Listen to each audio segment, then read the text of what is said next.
உரிமைக்களம் பார்வையாளர்கள் அனைவருக்கும் வணக்கம். இன்னைக்கான அரசியல் களத்துல எது சம்பந்தமாக விவாதிக்க போறோம் அப்படின்னா, நம்மளுடைய உரிமைக்களம் யூடியூப் சேனலை ரெகுலரா பார்க்கின்ற நபர்களுக்கு தெரியும். ஒவ்வொரு வீடியோவுடைய எண்டிலையுமே நாம கற்பி ஒன்று சேர் புரட்சி செய் அப்படின்னு சொல்லி அந்த புரட்சியாளர் அம்பேத்கருடைய முழக்கங்களை சொல்லிட்டு தான் காணொலியை முடிப்போம். அதாவது நமக்கு தெரிந்த தரவுகளை நாம என்ன பண்ணோம்னா கற்பிக்கணும், மக்களிடம் கற்பிக்கணும். அதுக்கு பின்பாக அந்த மக்களை கற்பித்ததின் அடிப்படையில அவங்களை ஒன்று சேர்க்கணும், அடுத்து புரட்சியை மேற்கொள்ளணும். ஸோ இந்த ஒரு தார்மீக மந்திரத்தின் அடிப்படையில தான் நம்ம ஒவ்வொரு காணொலியிலுமே நமக்கு தெரிந்த தரவுகளை பரப்பி கொண்டிருக்கின்றோம். ஸோ இன்னைக்கும் கூட நமக்கு தெரிந்த தரவுகள், இந்த திருப்பரங்குன்றம் கோவில் விவகாரம் சம்பந்தமாக நமக்கு தெரிந்த தரவுகள், பல தரவுகள் சமூக வலைத்தளங்கள்ல வலம் வந்து கொண்டிருக்கின்றது. ஒவ்வொரு நபர்களுமே தங்களுடைய சுய கருத்துக்கள் எல்லாத்தையுமே பதிவேற்றங்கள் பண்ணிக்கிருக்காங்க. ஆக்சுவலா உள்ளபடியே 1994 இருந்து நேற்று வரைக்கும், அதாவது இந்த 2025 கார்த்திகை தீபம் வரைக்கும் இந்த திருப்பரங்குன்றம் கோவில் விவகாரத்துல என்னென்ன வழக்குகள் தொடரப்பட்டிருக்கின்றது, அந்த வழக்குகள்ல என்னென்ன தீர்ப்புகள் வந்திருக்கின்றது அப்படின்ற தரவுகளை நாம மக்கள் மன்றத்துல கற்பிக்க போறோம். சரிங்களா? சோ திருப்பரங்குன்றம் கோயில் விவகாரம் சம்பந்தமாக இருக்கின்ற தரவுகள் என்ன அப்படின்றத இந்த காணொலியில கொஞ்சம் டீட்டெயிலா பார்த்துடலாம். நண்பர்கள் அனைவருக்கும் இளம்பெரு வழுதியின் இனிய வணக்கம். நாங்க இப்படி வந்து பார்த்துட்டோம், இனி ஜென்மத்துக்கு எங்களால துணிய முடியாது. அதனால நாங்க சண்டை போட போறோம். திருச்சியில் வேலை வாய்ப்பு. திருச்சி விமான நிலையத்திலிருந்து 5 கிலோமீட்டர் தொலைவில் அமைந்துள்ள திவ்யா என்கோ நிறுவனத்தில் வேலை வாய்ப்பு. Drilling machine operator, VTL operator, fitter, horizontal boring machine operator, turner, welder போன்ற பணிகளுக்கு ஆட்கள் தேர்வு செய்யப்படுகின்றது. மேற்கண்ட பணிகளில் அனுபவம் இல்லை என்றாலும் கூட பயிற்சி வழங்கப்படும். உணவு மற்றும் தங்குமிடம் இலவசம். திரையில் தெரியும் எண்களை பயன்படுத்தி உடனடியாக முன்பதிவு செய்து கொள்ளுங்கள். திருப்பரங்குன்றம் கோவில்ல என்ன விதமான சர்ச்சைகள் போய்கிருக்கு அப்படின்றத பேசிக்கான விஷயத்த முதல்ல பார்த்துருவோம். அதாவது மதுரை மாவட்டத்துல திருப்பரங்குன்றம் அப்படின்னு சொல்லி ஒரு கோவில் இருக்குது.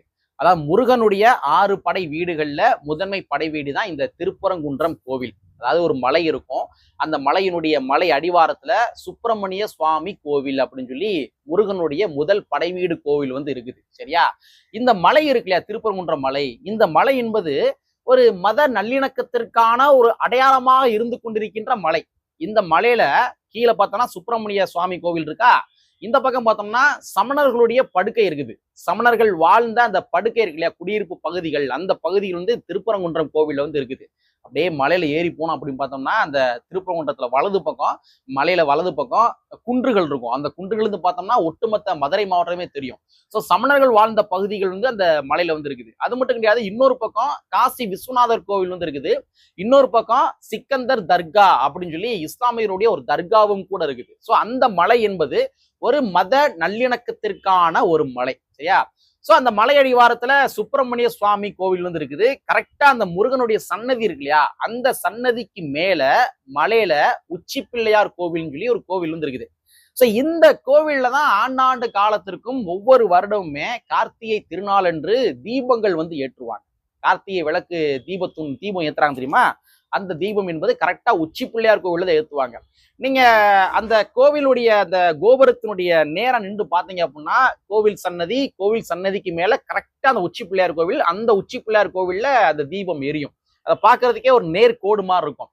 சோ ஆண்டாண்டு காலமாவே இந்த உச்சி பிள்ளையார் கோவில்ல என்ன பண்றாங்க, கார்த்திகை தீபம் வந்து ஏத்திக்கிட்டு வராங்க.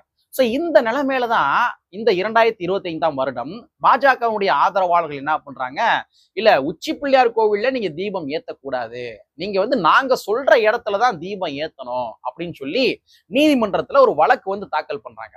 அதாவது உச்சி பிள்ளையார் கோவில்ல தீபம் ஏத்தாதீங்க, மலை மேல நில அளவை கல்லுன்னு சொல்லி ஒரு கல்லு வந்து இருக்குது, அதுதான் தீபத்தூணா வந்து அந்த காலத்துல இருந்துச்சு, அதனால அந்த தீபத்தூண்ல தான் நீங்க விளக்கு ஏத்தணும் அப்படின்னு சொல்லி இத்தனை ஆண்டு காலமாக என்ன விதமான மரபுகளை பின்பற்றி வந்தார்களோ அந்த மரபை உடைத்து நீங்க அந்த உச்சி பிள்ளையார் கோவில்ல விளக்கு ஏத்தாதீங்க, நாங்க சொல்ற இடத்துல விளக்கு ஏத்துங்க அப்படின்னு சொல்லி தான் நீதிமன்றத்துல வழக்கு வந்து போடுறாங்க.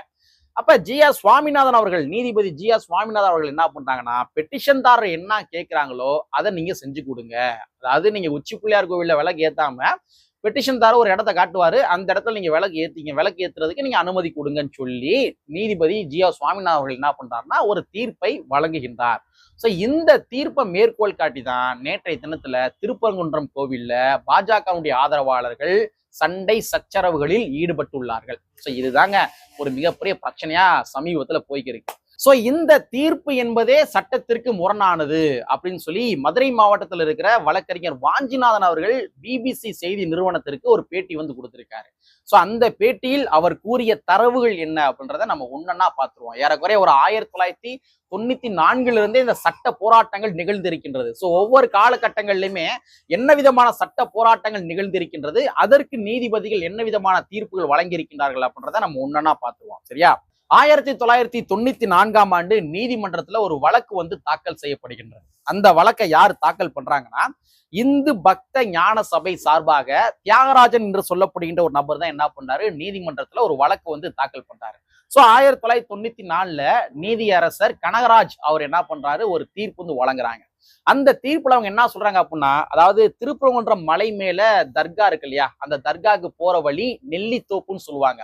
சோ இந்த நெல்லித்தோப்புல இருந்து ஒரு 15 மீட்டருக்கு அப்பால இருக்க ஒரு இடத்தை தேர்ந்தெடுத்து நீங்க என்ன பண்ணிக்கலாம், தீபம் வந்து ஏத்திக்கங்க அப்படின்னு சொல்லி 1994ல ஒரு தீர்ப்பு வந்து வழங்குறாங்க. சோ இந்த மாதிரி தீர்ப்பு வழங்க உடனே என்ன பண்றாங்க, அன்னைக்கு இருந்த தர்காவுடைய நிர்வாகிகள், அதே மாதிரி கோவிலுடைய நிர்வாகிகள், இவங்க எல்லாருமே கலந்து பேசி, சரி இந்த மாதிரி தீர்ப்பு கொடுத்துட்டாங்க இல்லையா, நம்ம ஆல்ரெடி என்ன பண்றோம், ஆண்டாண்டு காலமாவே உச்சி பிள்ளையார் தானே வந்து தீபம் ஏத்தி இருக்கோம்.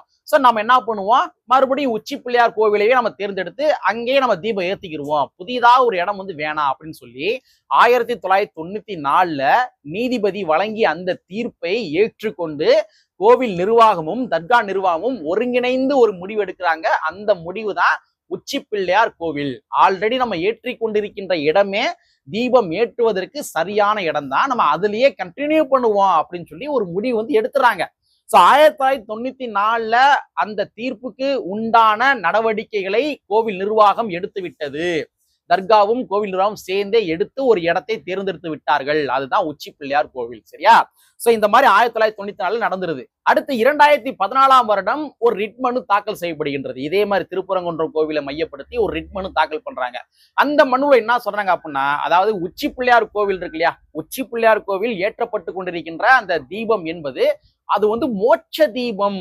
மோட்ச தீபம்னா இந்த இறந்தவங்களுக்கு ஏற்றுவாங்க தெரியுமா, அதனால அந்த மோட்ச தீபம் ஏற்றுகின்ற ஒரு இடம் தான் உச்சி பிள்ளையார் கோவில். சோ இது வந்து ஆகம விதிக்கு வந்து எதிரானது, அதனால அந்த இடத்துல தீபம் ஏற்றக்கூடாது, நாங்க கேட்கிற இடத்த வந்து நீங்க மறுபடியும் கொடுங்கன்னு சொல்லி மறுபடியும் 2014ஆம் வருடம் என்ன பண்றாங்க, ஒரு ரிட் மனு வந்து போடுறாங்க. அப்ப அன்னைக்கு இருந்த நீதிபதி என்ன பண்றாங்க, வேணுகோபால் என்று சொல்லப்படும் நீதிபதி என்ன பண்றாங்க, இல்ல இது ஆகம விதி தான், அதாவது உச்சி பிள்ளையார் கோவில்ல ஏற்றப்பட்டு கொண்டிருக்கின்ற அந்த விளக்கு என்பது மோட்ச தீபம், இது ஆகம விதிக்கு எதிரானது சொல்றீங்களே, இது ஆகம விதிக்கு எதிரானது என்று சொல்லுவதற்கு உங்களிடம் என்ன டாக்குமெண்ட் இருக்குது, எந்த விதமான ஆதாரங்களும் கிடையாது, அதனால இந்த வழக்கை நான் வந்து தள்ளுபடி பண்றேன் அப்படின்னு சொல்லி 2014ஆம் வருடம் என்ன பண்றாங்க, இவங்க போட்ட ரிட் மனுவை, அதாவது அந்த இடத்துல வந்து உச்சி பிள்ளையார் கோவில்ல வந்து ஏற்றக்கூடாதுன்னு சொன்ன அந்த அந்த வழக்கை வந்து என்ன பண்றாங்க, தள்ளுபடி வந்து பண்ணிடுறாங்க. அடுத்து 2017ல என்ன பண்றாங்கன்னா, மறுபடியும் ஒரு மேல்முறையீடு மனு வந்து போடுறாங்க.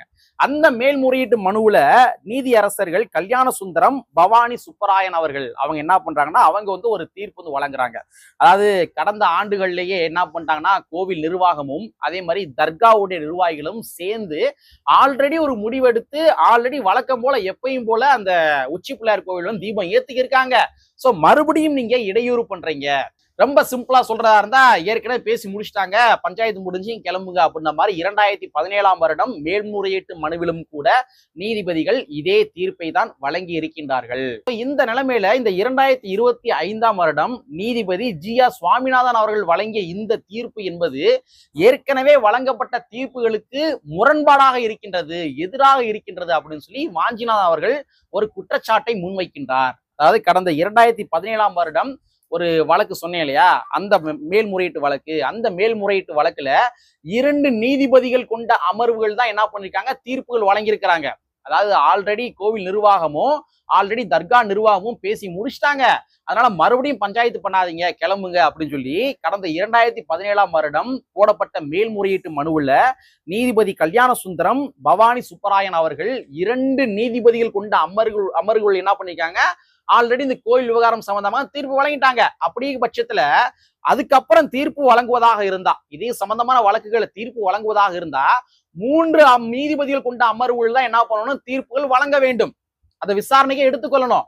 ஆனா சிங்கிள் அமர்வு கொண்ட நீதிபதி GR சுவாமிநாதன் அவர்கள் எவ்வாறு இதற்கு தீர்ப்பு வழங்கினார் அப்படின்னு சொல்லி மதுரையை சார்ந்த வழக்கறிஞர் வாஞ்சினா அவர்கள் ஒரு கேள்வியை முன்னாடி வைத்திருக்கின்றார். அதனால இது வந்து ஆல்ரெடி வழங்கப்பட்ட தீர்ப்புகளுக்கு ஒரு முரணான தீர்ப்பு அப்படின்றத வாஞ்சினா அவர்கள் பதிவு செய்கின்றார். அதே வேளையில GR சுவாமிநாதன் அவர்களே என்ன பண்ணிருக்கணும் தெரியுமா?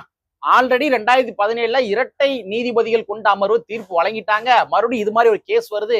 அப்ப இதை என்ன பண்ணலாம் அப்படின்னு சொல்லி GR சுவாமிநாதன் அவர்களே என்ன பண்ணிருக்கணும், அந்த வழக்கை விசாரிச்சு தீர்ப்பு வழங்காம தன்னுடைய தலைமை நீதிபதிக்கு இந்த விஷயத்தை கொண்டு போயிருக்கணும், கவனத்துக்கு கொண்டு போயிருக்கணும். தலைமை நீதிபதி அவர்கள் என்ன முடிவு எடுக்கிறாரோ அந்த முடிவின் அடிப்படையில தான் இவர் தீர்ப்பு வழங்கியிருக்க வேண்டும் அப்படின்னு சொல்லி மதுரையை சார்ந்த வழக்கறிஞர் வாஞ்சினா அவர்கள் ஒரு சாலிடான கேள்வியும் தூக்கி முன்னாடி வைக்கிறாரு. அது மட்டும் கிடையாது, பிபிசி நிறுவனம் என்ன பண்றாங்கன்னா, திருப்பரங்குன்றம் கோவிலுடைய தலைமை பட்டர் வந்து இருப்பாங்களே, சோ ராஜா என்று சொல்லப்படுகின்ற தலைமை பட்டர்கிட்ட இது சம்பந்தமா கேட்கிறாங்க. இந்த மாதிரி ஆகம விதி வந்து சரியாக பின்பற்றப்படவில்லைன்னு சொல்றாங்களே, இதை பத்தி நீங்க என்ன நினைக்கிறீங்க அப்படின்னு கேட்கிறாங்க. அதுக்கு அவர் சொல்றாரு, ஆகம விதி சரியான முறையில் பின்பற்றப்பட்டு கொண்டிருக்கின்றது அப்படின்னு சொல்லி தலைமைப்பட்ட ராஜா அவர்களே என்ன பண்றாரு, பதிவு பண்றாரு. அது மட்டும் கிடையாது, இங்க முருகனுடைய கோவில் சன்னதி, அதுக்கு மேல உச்சி பிள்ளையார் கோவில் அப்படின்னு சொல்லி இது வந்து ஒரு நேர்கோட்ல சரியான முறையில தான் ஆகம விதி பின்பற்றப்பட்டு கொண்டிருக்கின்றது அப்படின்னு சொல்லி திருப்பரங்குன்றம் கோவிலுடைய தலைமை பட்டர் அவர்களே என்ன சொல்றாரு, இந்த தரவுகளை வழங்குறாரு. அது மட்டும் கிடையாது, இந்த பெட்டிஷன்தாரர் என்ன சொல்றாங்க, உச்சி பிள்ளையார் கோவில் என்பது ஒரு மோட்ச தீபம் ஏற்றுகின்ற இடம்னு சொல்றாங்களே, இதை பத்தி நீங்க என்ன நினைக்கிறீங்க அப்படின்னு சொல்லி பட்டர்கிட்ட கேட்டதுக்கு பட்டர் அவர்கள் என்ன சொல்றாங்கன்னா, இல்ல மோட்ச தீபம் என்பது திருப்பரங்குன்றம் கோவிலுக்கு கீழே அந்த மலையில அந்த பாறையை செதுக்கி அதுலதான் வந்து மோட்ச தீபம் ஏத்துவாங்க. ஆனா வந்து உச்சி பிள்ளையார் கோவில் என்பது மோட்ச தீபம் கிடையாது அப்படின்ற விஷயத்தையும் பதிவு செய்கின்றார். சோ இது வரைக்கும் நான் சொன்ன தரவுகள் எல்லாத்தையுமே நீங்க கம்பாரிசன் பண்ணி பாத்துங்க. நீதிபதி GR சுவாமிநாதன் அவர்கள் நேற்று வழங்கிய அந்த தீர்ப்பு இருக்கு இல்லையா, அந்த தீர்ப்பு என்பது சரியா தவறா, ஒரு சட்ட ரீதியா தான் வழங்கி இருக்கிறாரா, இல்ல என்ன நோக்கத்தோட அவர் வழங்கி இருக்கிறாரு அப்படின்றத கமெண்ட் பாக்ஸ்ல கமெண்ட் பண்ணுங்க. நேற்றைய தினத்தை திருப்பரங்குன்றம் கோவில்ல ஒரு மிகப்பெரிய பிரச்சனை உருவாக தெரிஞ்சு, சோ அந்த மாதிரி பிரச்சனை உருவாக்கம் செய்ய இவ்வளவு தரவுகள் இருந்தும் கூட திருப்பரங்குன்றம் கோவிலை மையப்படுத்தி இவ்வளவு பெரிய சர்ச்சைகளை கிளப்புவதற்கான காரணங்கள் என்ன, அவர்களுடைய உள்நோக்கங்கள் என்ன அப்படின்றத இந்த கமெண்ட் பாக்ஸ்ல கமெண்ட் பண்ணுங்க என்பதை கூறிக்கொண்டு, கற்பி ஒன்று சேர் புரட்சி செய்கின்ற புரட்சியாளர் அம்பேத்கருடைய வரியை கூறிக்கொண்டு நிறைவு செய்கின்றேன். நன்றி, வணக்கம்.